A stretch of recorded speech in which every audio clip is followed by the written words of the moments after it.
तव कथामृतं तप्तजीवनम्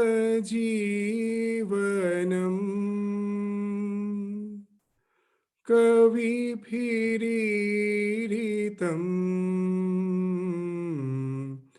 कल्मषापहम्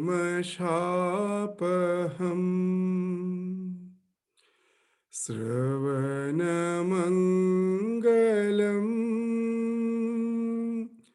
श्रीमदाततम्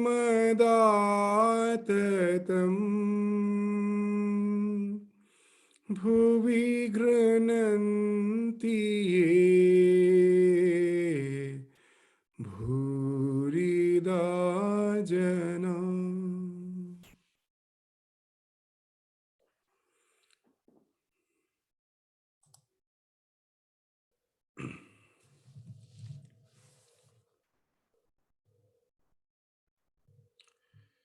So, in the last class, we saw that Sri Ramakrishna, in his conversation with Vidyasagar, has started discussing on the significance of faith in spiritual life. So what he was saying, that there is a popular saying that Hanuman jumped over the sea through his faith in Rama's name, but Rama himself had to build a bridge. If a man has faith in God, then he need not be afraid, though he may have committed sin, nay, the vilest sin. Then Sri Ramakrishna sang a song glorifying the power of faith. If only I can pass away, repeating Durga's name, how can thou then, O blessed one, withhold from me deliverance, wretched though I may be? So here we find the concept of the Nama Mahatmya. In our scriptures, especially in the Bhakti Shastras, the Nama Mahatmya, the greatness, the efficacy of God's name has been praised a lot. So the idea behind this, the glorification of the name of God, is the idea is Nam Nami Abheda. The name and the one who is signified by that name, it is identical. When you take the name, immediately you remember the qualities of that person. Not only that, he is as if personified in his name. Why it has been so much stressed? But that if we're holding on to any abstract idea, we need some form of nama, some form of name. Just to give an example, that the red flower, whatever name we may give it, it still remains the name red. Instead of red, if I say it blue, but my perception of the red flower doesn't change. Whatever nomenclature I give, or I don't give any nomenclature at all. So for any perceptual knowledge, the nomenclature is not important. But suppose we give an example that a father is walking down the street with the small child. The elderly person is walking down the street with a child. Unless someone says that this elderly person is the father of the child, can you ever, just by seeing, understand that he's the father? No. So here, to signify the relation, the word father is very important. Without that word, just by perceiving the child going along with the elderly person, we can never know that what's the relation between the two. So there, the word father becomes very important. So this perceptual knowledge and conceptual knowledge. So for any perceptual knowledge, the name or the nomenclature is in no way important. That even without any nomenclature, a deaf and dumb, the way he tests the sugar, even with all sorts of nomenclature, we have the same jnana as per the knowledge is concerned. There is no difference. He cannot does he just cannot speak out. I just speak out with a particular nomenclature. But the conceptual knowledge, or the concept that here the God who is beyond our perception, but who is there as the cause of the entire existence. So without any nomenclature, to relate to him becomes impossible. Just with that name, that nama, all the qualities immediately becomes something palpable, that he or she is the creator of the universe, he or she is sustaining it, he or she, whoever, in whatever way you think of the divine, it may be feminine, it may be the masculine, whatever it may be, that he is there to take care of us. All these ideas are just hidden in that name. So the name becomes extremely powerful. Not only that, as it is something abstract, we will find that we do develop through practice a sense of association with the divine. A devotee who has ripened in devotion, just by taking the name, immediately he feels he is in association with the divine. So that's why the Nam and Nami becomes Abhed. Just the way nowadays we hear in this COVID, that isolation. What's that isolation is? That because as I cannot physically just be in the presence of other person, so that creates a type of mental illness, mental suffering, loneliness, other things develop from that. And that's why we find that this to have community engagement is so important. But one thing is very important, even at house, when we are all staying together, how much time do we really spend with each other's communion? Means we are just conversing with each other. Someone is just present. That presence gives me the feeling of association, that someone is there. It is not the real physical presence. It is the feeling from within that I am in association with someone, immediately gives you a type of belonging. So in this tradition, we will find in all the religious tradition that we have forgotten the significance of it. So it is that feeling of association that we develop by constantly thinking of the divine. The divine idea is abstract, but you have developed that faculty to relate to some idea, and that speaks of our psychological well-being. So much of money we are spending nowadays just because some persons are isolated and he has to be in someone's association.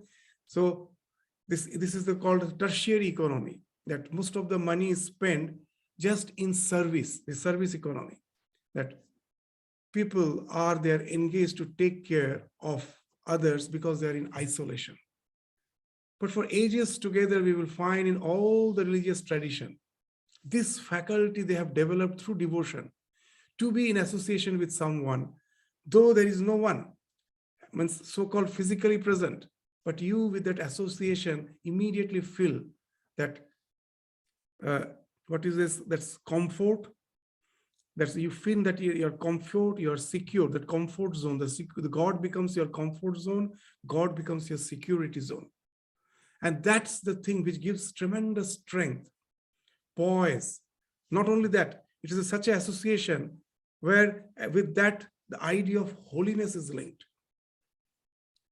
In all other worldly association, it can even pollute my mind. But here, when I'm thinking of the divine, it's linked with all the ideas which speaks of holiness. In the mind can never do multitasking. We think that the mind can do multitasking. It isn't. The mind can never do multitasking. It can focus only at one thing at a time. When we are doing multitasking, what is happening actually? The mind is jumping from one activity to other activity at a very fast pace, giving me an impression I'm doing all the things together.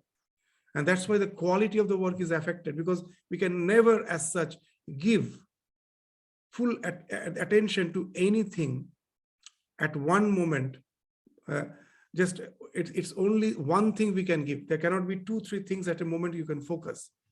Throughout the day, the mind is jumping from thought to thought. They say we think about 60,000 thoughts per day. So many thoughts we are jumping.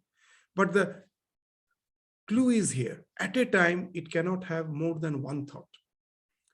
So we find when Swami Yogananda, as a young boy, when he have started visiting Ramakrishna, one day he asked Ramakrishna that I find that my mind will be just getting, distracted in so many things. How to control that mind? It just thinks some evil thoughts. How to control it? And Sri Ramakrishna told, take the name of Lord. Take the name of Hari. Nothing else is required. And he gave an example. Just the way when you are standing beneath a tree and on the branches of the tree, a lot of birds are there. And you clap your hands, all the birds fly away just by clapping the hands. Similarly, when you take the name of the Lord, all the branches of your mind, all the evil thoughts, they're the birds, like the birds were just sitting. When you take the Lord's name, that's like the clapping, all the evil thoughts will run away. Yogananda, as a young boy, never believed, because he had the idea that there are so many practices like pranayama, yoga, hatha yoga, these complicated practices are there. This Brahmin doesn't know all those things. He's just saying that take the name of the Lord. What's happened? What is going to happen? So many people do take the name of the Lord. Does it in any way transform their life? But Sri Ramakrishna read his mind. He told that, please have faith in my words. Take the name of the Lord. Nothing else is required. And Yogananda had a wonderful transformation. Swami Vivekananda used to say much later that if anyone among us have really controlled his mind, it is Yogananda. So what's the basic thing here? Very basic principle. The mind at a time can never have more than one thought. If it is thinking something evil, if we willfully start thinking of the divine, of the name of the divine, the moment you take the name is associated with all those good ideas. Immediately the mind is focused on that, and all the evil thoughts are bound to wash off. And this is the process of cleansing. So what I have done in the past, that becomes immaterial, that's of no use. The cleansing process starts the moment you resort to the name of the Lord.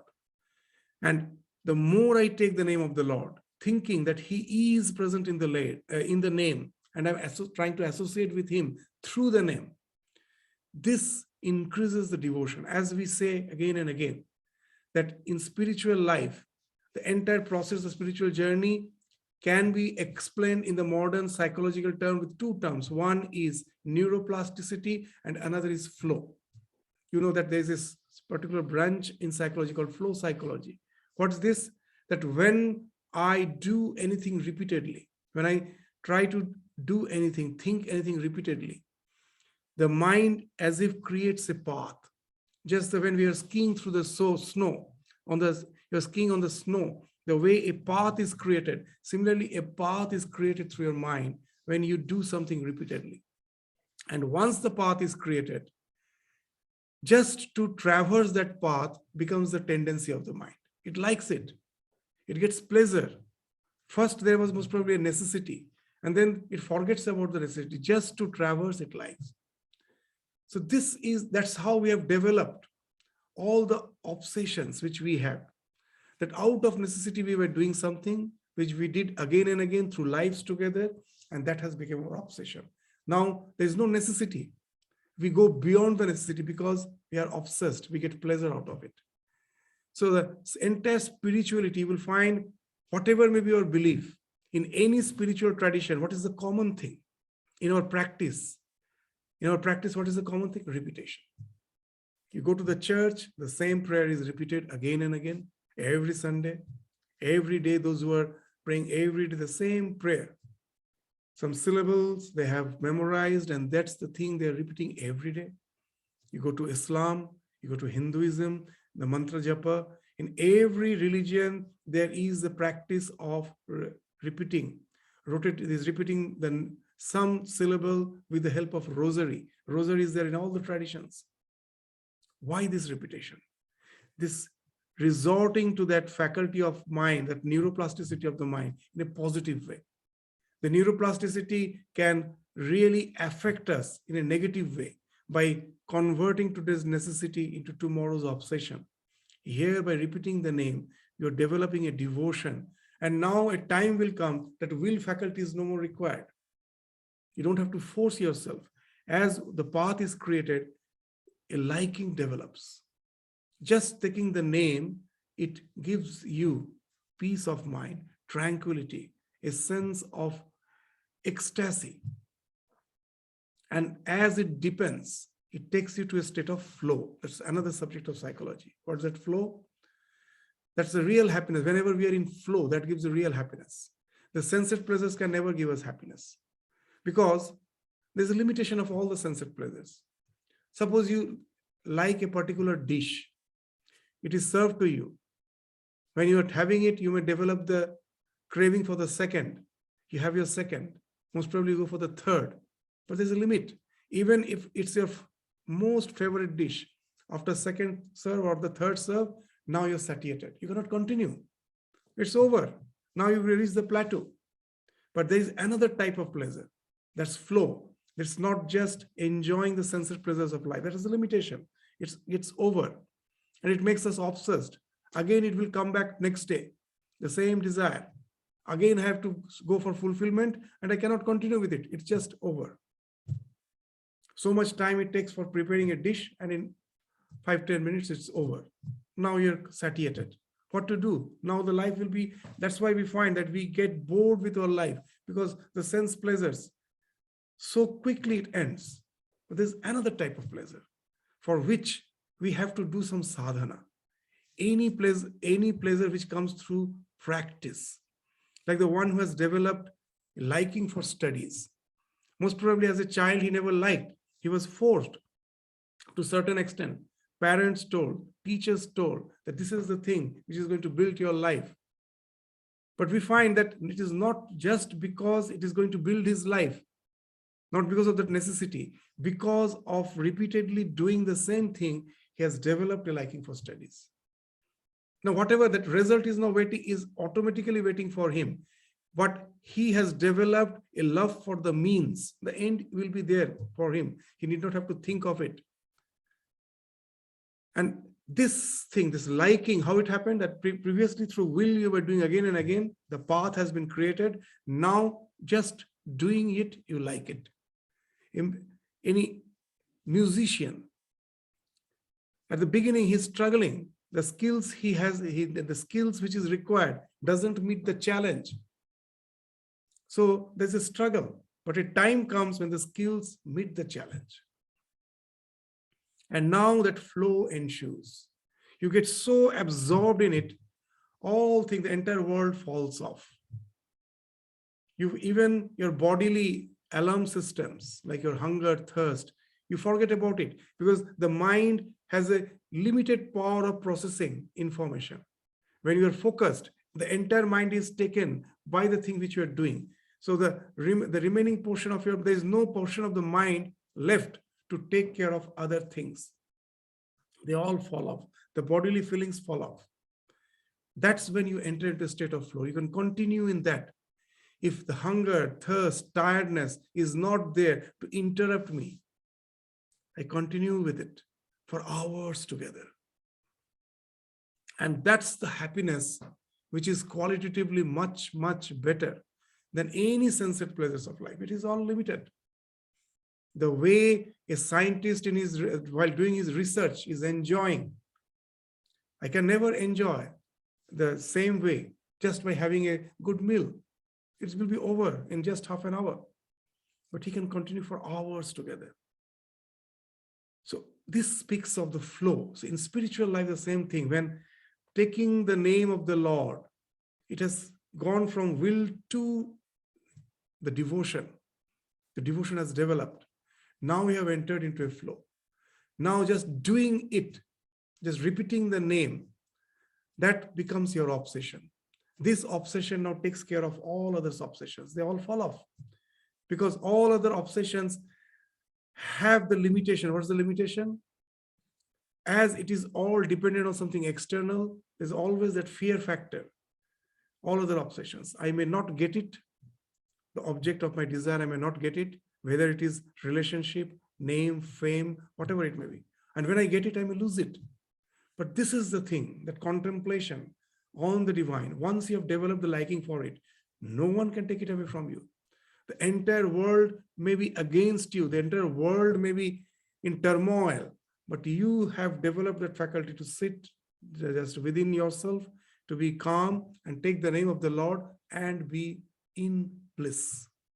No one can take away from you. And that's how the flow ensues. And this, at last, what happens in our scriptures, the samadhi, what the samadhi is defined as, it's called Triputi Bheda. Triputi, Dhyan, Dhyata, Dheya. That when I'm meditating, there are three factors which always remain. Maybe other things have fallen off, but these three things still remain. That what? That I am meditating, I'm the Dhyata, is an object of meditation, my chosen ideal, and the connection between the two is a meditation, is a dhyana. So this three distinction remains. But scriptures say what's the samadhi? At the last, when the mind is getting more and more focused, the other things are falling off. The last thing to fall off is our ego. The sense of I, limited to this body-mind complex. As long as that is there, it is like the hub of the will. All our desires, everything are like spikes fixed to it. So now, at last, this ego, which requires a portion of your mind, it is the optimal thing with which the mind is always fixed. That also is taken away. So that's why they say in samadhi, you become one with the object of meditation. So your ego has fallen off. This triputi, this triad of dhyana, dhyata, dheya falls off. You become one with the object of meditation.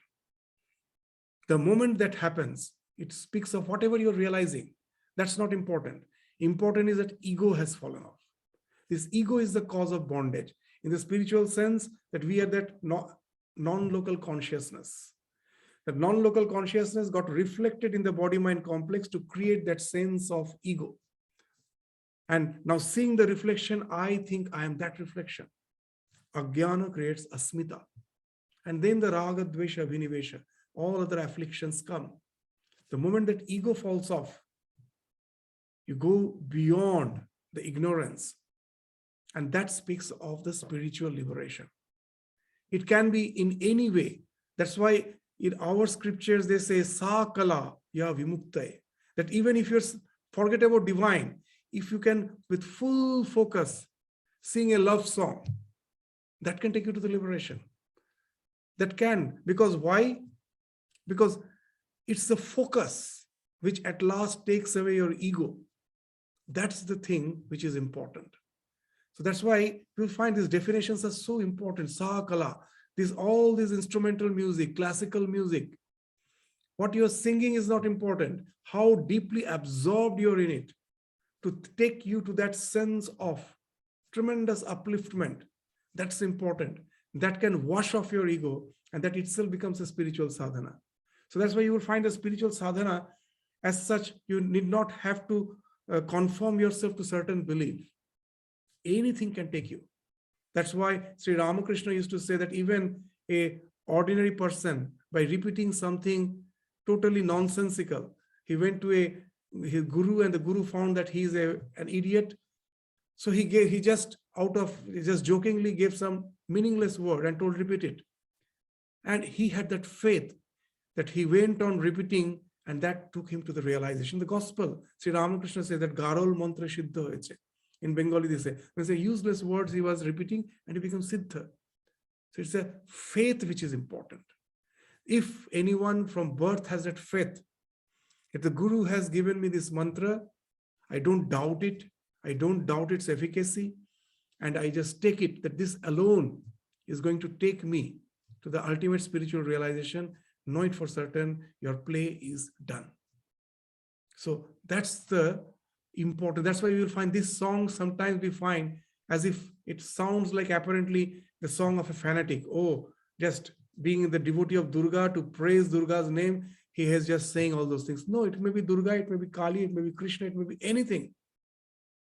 The process is how the faith gradually that's totally dissolves our ego. First purifies our mind and then dissolves our ego.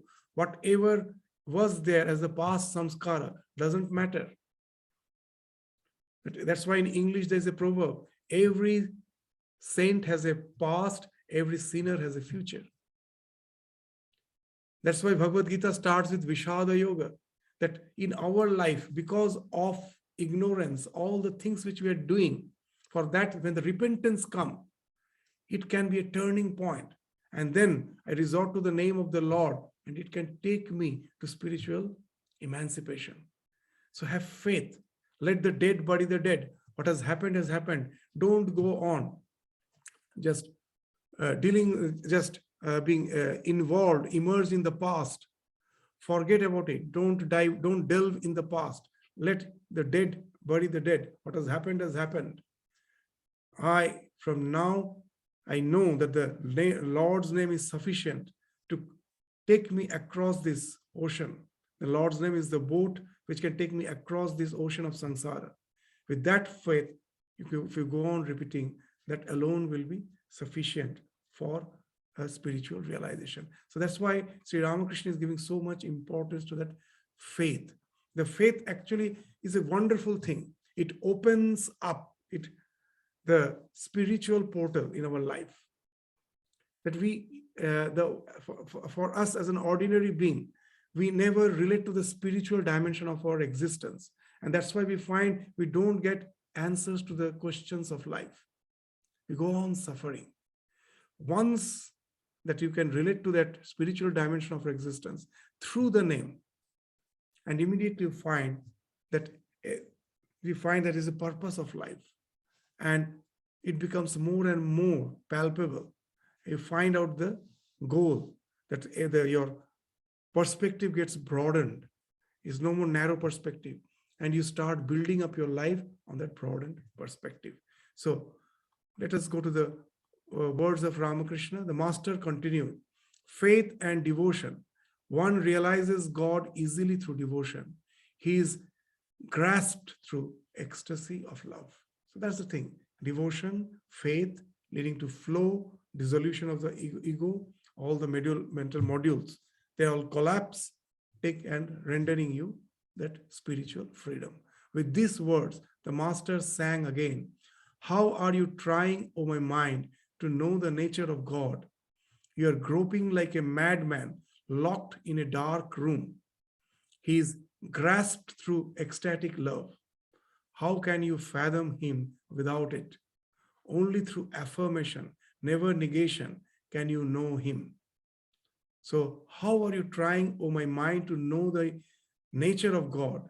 You are groping like a madman, locked in a dark room. Almost similar idea we find, I forgot the name, there's an English saying, it's a very interesting saying, that all the philosophies are what?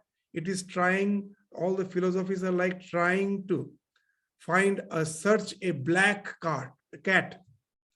The philosophies are like searching a black cat in a pitch dark room where the cat is actually not there.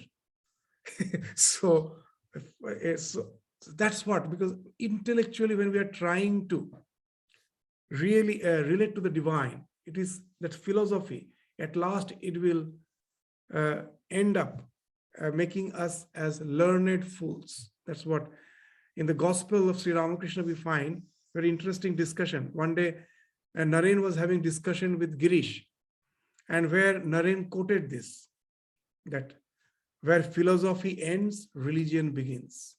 At the end of the philosophy, a person becomes a learned fool, and then he goes on. He goes on his search for religion, for spirituality. So when Naren was saying this, Ramakrishna couldn't understand because he didn't know English. So he asked Naren that what you told, please translate. So when he translated, Sri Ramakrishna just had just a vocabulary of some 10 to 12 English words. One of them was thank you. So he told Naren, thank you, thank you. He liked it. That when you, at the end of philosophy, you become a learned fool, very nice word, learned fool. That with all your knowledge, at last, I have to start from that square zero, where the one who has faith have started from the day one itself. The one who had faith, he did not have to go through all the reasoning to understand that by repetition, we can resort to first the neuroplasticity, which will lead to flow, that which we are discussing. He never goes through all those reasoning. He just simply, whether out of faith, most probably because of his past karma, he has developed with that, he has born with that faith. And from the day one, he starts. For us, we have to go through all those reasoning to understand how this repetition works. And then we start, after spending so much of time, from that the square zero, where that one who has faith started from the day one. So the mere this intellectual understanding, and sometimes not only that, by constantly reading Upanishads and all, we have an idea that I have understood the essence of the scripture, that I am the self, everything is a flow, so I have just to observe. Let the life go on. I need not get attached to it, that I need not be in the stream. I should be watching, I should be sitting on the bank of the stream and watching the flow. It's so easy to say. As Sri Ramakrishna used to say, Tablar bol mukhe bola shohoj, hate ana kothin. When you're learning tabla, the teacher tells you the rhythm, dha dhinna, ta dhinna, dha terekete, ta terekete, whatever it may be. And he asks you to repeat. In 5 minutes, you just memorize, you repeat it. And now he says you play. It will take months. So it's so easy to say, but to practice, we all know how difficult. That's why Swami Vivekananda always used to say a story during his lecture. What's the story? The story of a stag, male deer. It was quite a muscular male deer. One day seeing its reflection in the water by the side, it was just on the shore of, it was on the bank of a reservoir, and seeing its reflection, it was bragging to the fawn, the young one. See how strong I am, how strongly built I am, see my limbs, so muscular. And then suddenly that stag heard the barking of a dog. It didn't even see, from a distance it heard. And immediately it started running frantically. The fawn also ran after it, followed it. After a long distance, the stag stopped, totally exhausted, and now the fawn asked, what happened to you? Just now you were so confident about your strength, your muscles and all. What made you run so frantically? What scared you? And then the stag replied, I don't know what happened to my confidence. The moment I heard the barking of a dog. The moment I hear the barking of a dog, all my confidence goes. So in our life, all the challenging situations like the barking of the dog, it comes and we find all our studies has gone. So it's not mere intellectual understanding. It's what you have understood. That even in Viveka Chudamani, we find Viveka Chudamani is a scripture of jnana, knowledge, discrimination. This what you say, that's Viveka, Viveka and Vairagya, this discrimination, renunciation. It speaks of that. We feel as if there is no devotion. But Shankaracharya is defining, one sloka is there, where he's defining devotion there, even in Bhakti Shastra. Because just mere reasoning that I am not the body, not the mind, not the senses won't do. That I am Brahman, this idea has to be repeated. Even a Jnani develops a devotion for this type of contemplation, Aham Brahmasmi. That only can take him to Akhanda Brahmakara Vritti, taking him to the realization. The same process. What you're believing is not important. It has to go to that devotion. So that's why he is also describing bhakti in Viveka Chudamani. So that's the important. It's not mere intellectual understanding. You have to contemplate on what you have understood. That's why even in Jnana Yoga, the process is first Sravana, then Manana, then comes Nididhyasana. What it actually speaks of, Nididhyasana is bhakti. How? Sravana, first you hear the truth spoken of in the scriptures from your guru. And then you have to have Shraddha, that what he spoke is correct. I find there is gap in my understanding. But that doesn't create doubt in me that what he has been told is wrong. It is correct. I am humble enough to accept that I am yet to develop that intellectual conviction. I have to cogitate upon it, mentally cogitate upon it till the doubts vanish. So Sravana should lead to Manana. That happens only when you have Shraddha, that what has been spoken of is true. I don't understand. Let me try to refine my mind, go on thinking the pros and cons of it. And gradually your mind, all the doubts gets cleared and you develop an intellectual conviction. So that comes from Manana. But that's not the end. After that intellectual conviction comes Nididhyasana. Nididhyasana is meditating on your mental conviction till it takes to your realization. So Sravana, Manana, Nididhyasana. So what you have that intellectually understood, you have to meditate on it. A bhakta knows that God is, that is his intellectual conviction, he meditates upon it. A jnani knows the self is his intellectual conviction, he also has to meditate on it. So that's why just intellectualization won't work in spiritual life. It makes us feel that I have progressed spiritually, but actually no progress has happened. The crisis of life, whenever there is a challenge, when there's a crisis in life, we will find that all this knowledge is of no avail. As Sri Ramakrishna used to say a very wonderful story, that a boatman, a ordinary boatman, was taking a scholar in his boat across the river. And the scholar now started asking the boatman that, you know, that we have 6 darshanas, 6 systems of philosophy. Do you know any of them? So the boatman told, no, I have never. I am just a commoner. I have never studied any of those philosophy. And the scholar started saying, oh, your life is then West. Your life is West. You know nothing of this. And suddenly there was a storm. And the boat started rocking. It was in topsy-turvy. And it was about to get drowned. It was about to capsize. And then the boatman asked, oh, scholar, do you know swimming? So he told, no, I don't know swimming. Well, then your life is West. You are gone. So in spiritual life, that's the thing, that what we know is not important. Whether we know swimming, have the devotion grown, have we started that contemplating on the truth, which I am intellectually convinced is true. So that's the thing which has been spoken of in the first 2 lines. How are you trying, O mind, to know the nature of God? You are groping like a madman locked in a dark room. It will never, through all this reasoning, you can at last find nothing. He is grasped through ecstatic love.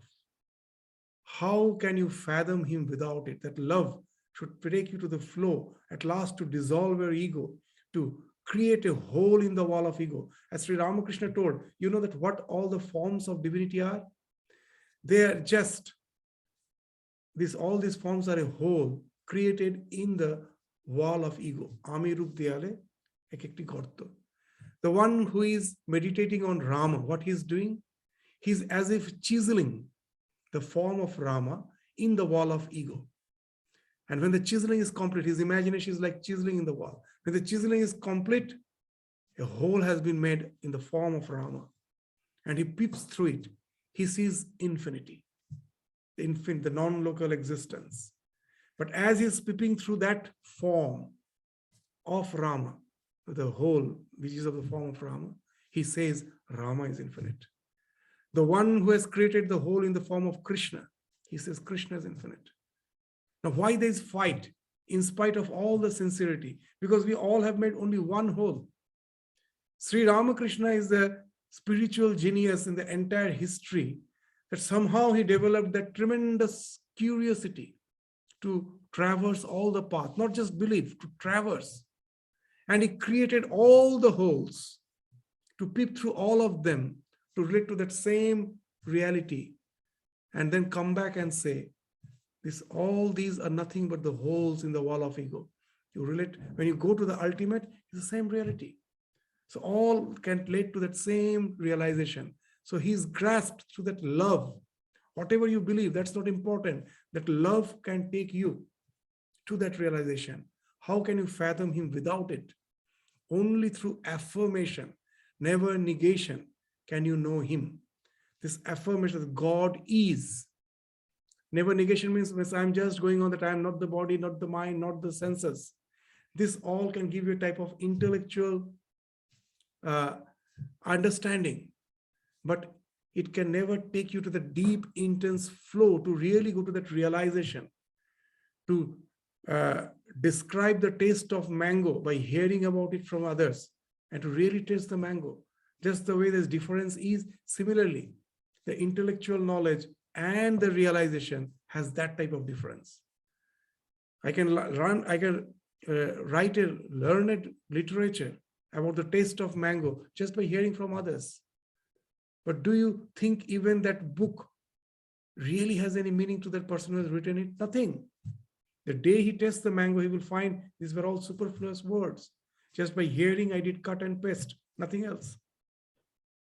So this realization is the thing, and which comes through affirmation, not just merely negation. So that's what in that words of song says, and Sri Ramakrishna is singing, neither through Veda nor through Tantra or the six darshanas. So nothing of them. So you have to go beyond them. Realization alone can take us beyond all the scriptures. It is in love's elixir only that he delights, O mind. He dwells in the body's inmost depths in everlasting joy.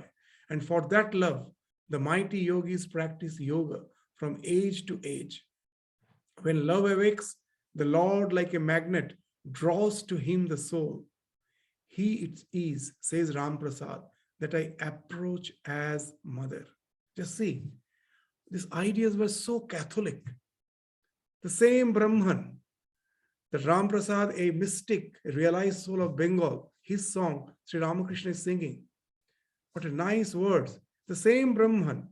I like to approach the divinity in its feminine aspect as the mother. So know it for certain. It is that whom I call the mother is the same Brahman which has been spoken of in the scripture. He it is, says Ram Prasad, that I approach as mother.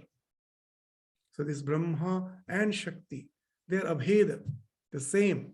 The same Brahman is when he is appearing as a phenomenal existence. Then there is this duality. There is one who is beyond Maya and the one who is within the Maya. To go beyond Maya, you have to take refuge on Mayadhish, the one who is beyond Maya. And that's the one he is being asked, he's addressing as the mother. But must I give away the secret here in the marketplace? From the hints I have given, O mind, guess what that being is.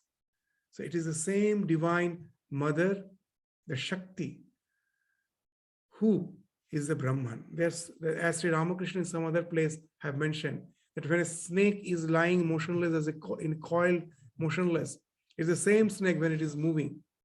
The same Brahman that with the help of allegories we try to understand, the potentiality has manifested as Shakti. The Shakti is not something separate from Brahman. The same potentiality finds expression, is manifest as Shakti. To give a common example, as a student of science, we all know, it's a common science, that an iron bar, which may not be a magnet, it's not a magnet. Why? It has the potential to be a magnet. You bring a magnet near it, it becomes a magnet. What happens? How it becomes a magnet? That an iron bar has the potential to be a magnet. How? That all the magnetic dipoles in that iron bar are scattered. As a result, the one's north pole is in this direction, the other north pole is in that direction, so it's all scattered. So one magnetic dipole is negating the other magnetic dipole's force. So the net result is, magnetic result is zero. So as in the Vedantic culture, we had the idea of Brahman. That's why it was the concept of zero was discovered in India, was invented in India. Zero doesn't mean nothing.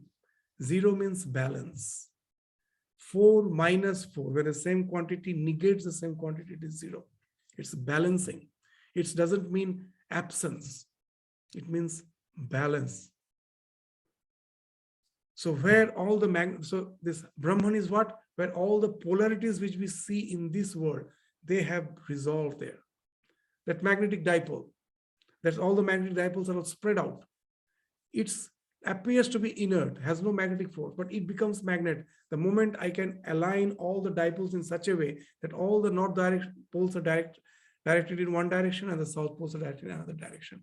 Now I will find if I put some iron filings, it's being attracted. That also is a particular pattern to form, particular pattern from which we can find out the way the force is acting. So now we will understand the concept of Brahma, Shakti and its expression. The Shakti is not chaotic, it follows laws. Just as we find here that the iron bar becomes magnet and that magnet has certain magnetic laws it is following. That's the same idea in the scriptures is being spoken of as Brahma, Shakti. Brahma is represented as Om, is the nomenclature. The name for Brahman is Om. Shakti is Rim. Very interesting.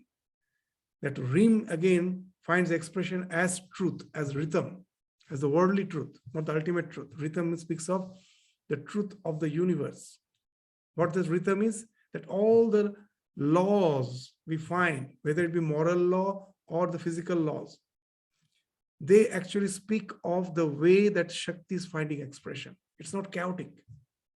So from Sanskrit word rhythm, the English word rhythm has come. That law speaks of rhythm. So it's the same Brahman which is finding expression as Shakti. And that Shakti is worshipped as the mother.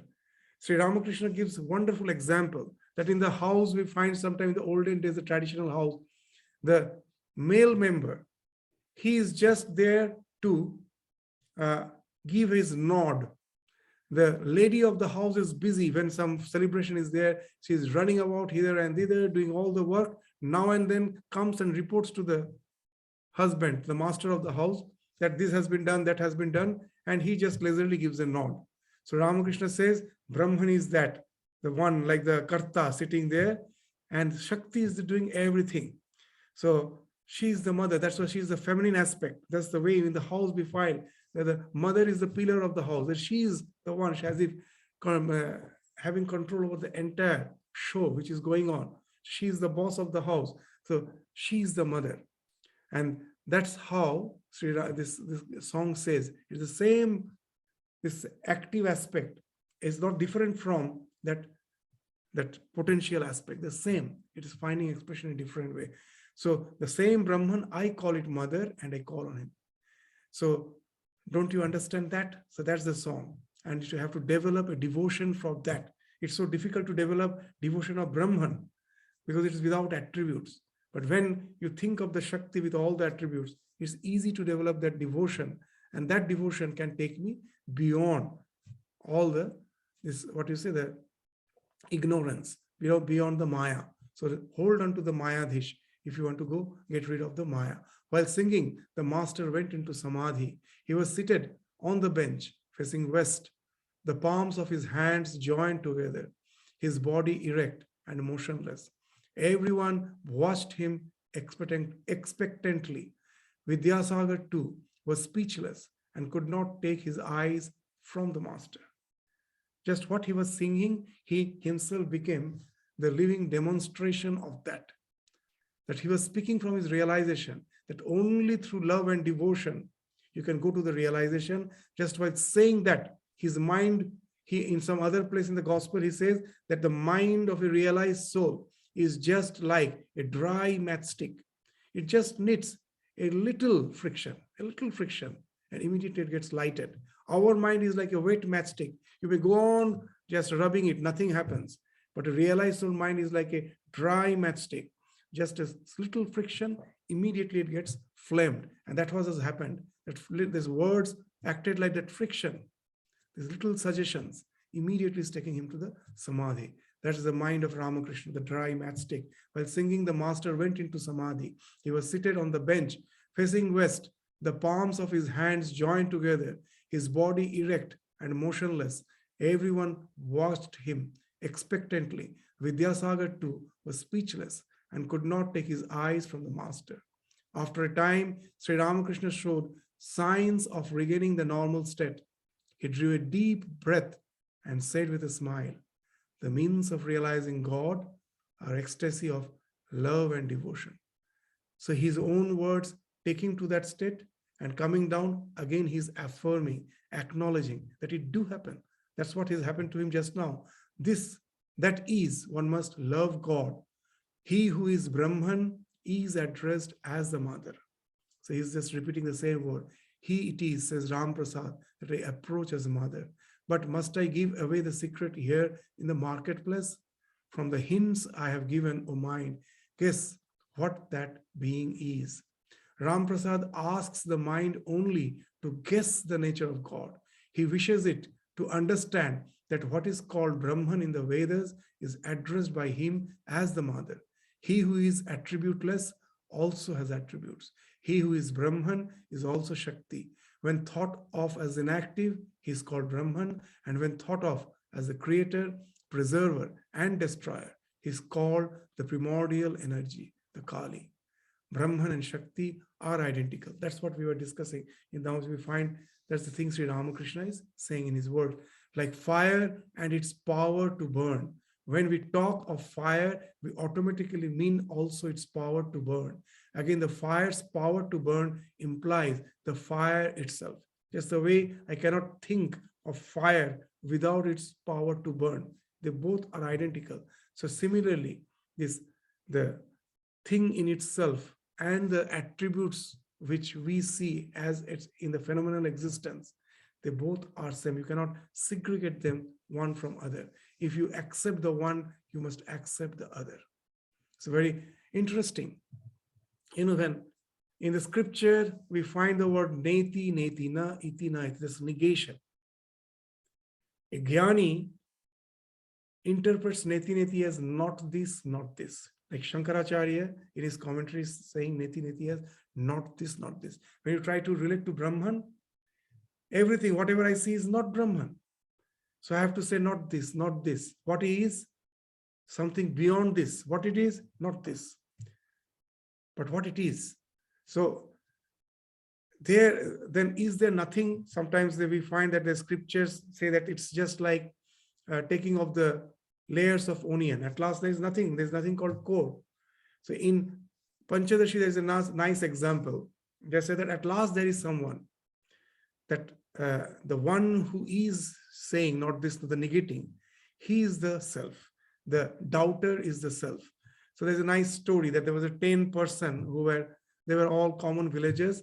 They were going on some pilgrimage and they had to cross the river. They were about to cross a river and the river was shallow, but the stream was the flow was very, very strong. So they have to be very careful while crossing the river. Otherwise, because of the current of the stream, they may be carried away. So they all, one by one, crossed the river very carefully. After crossing, they thought that let us just confirm that all of us have crossed.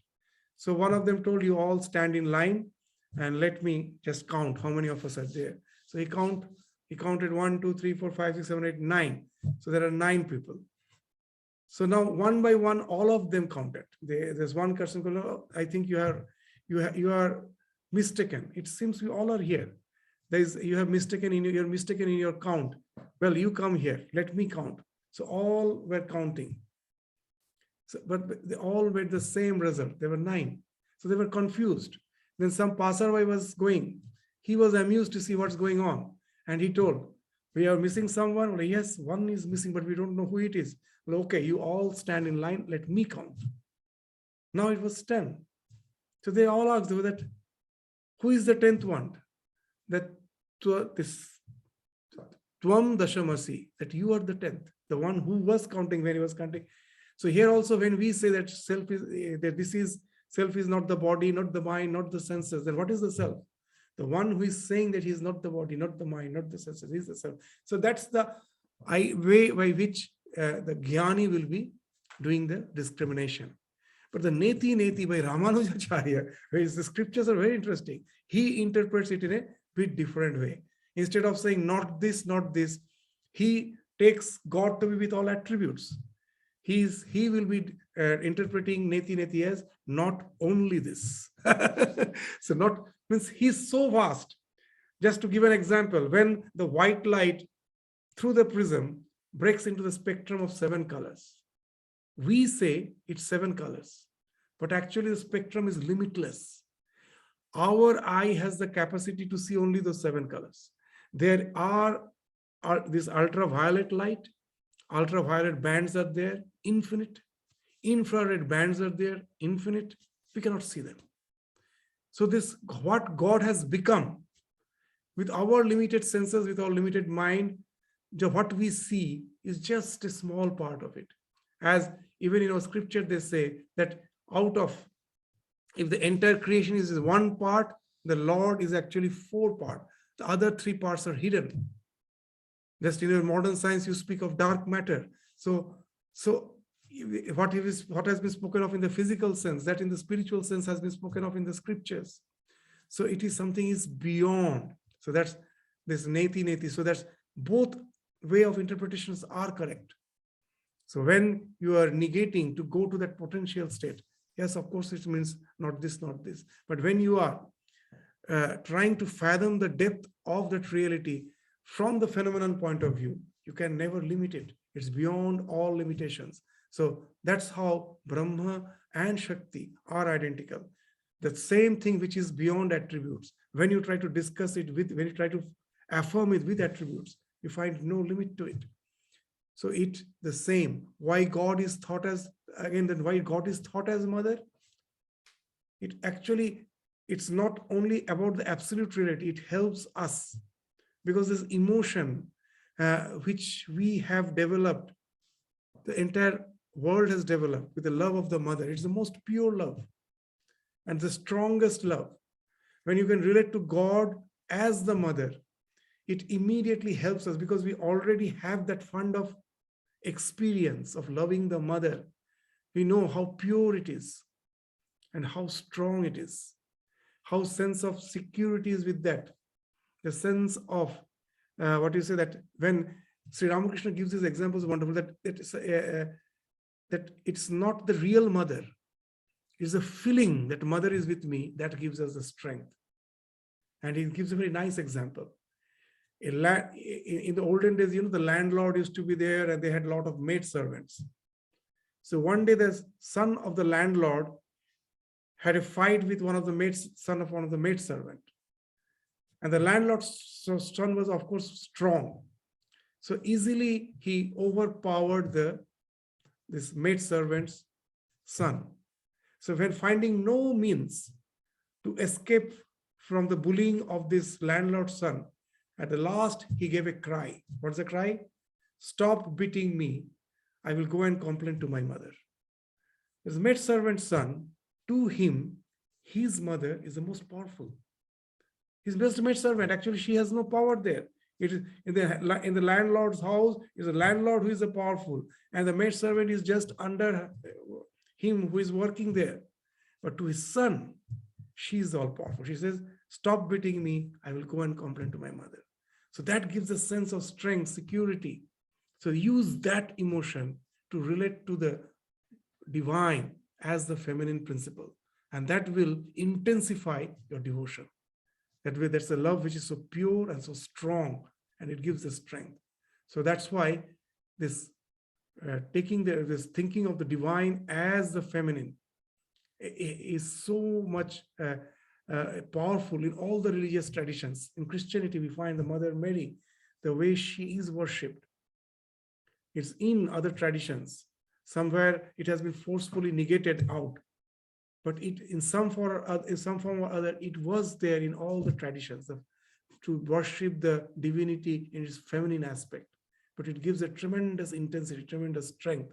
If God can be He, why cannot we be she? If we say He is limitless, He is beyond all sorts of limitations, how can we limit Him by saying He's only a male principle? He is male, He's female, He's beyond male and female. So the Sri Ramakrishna's examples are wonderful.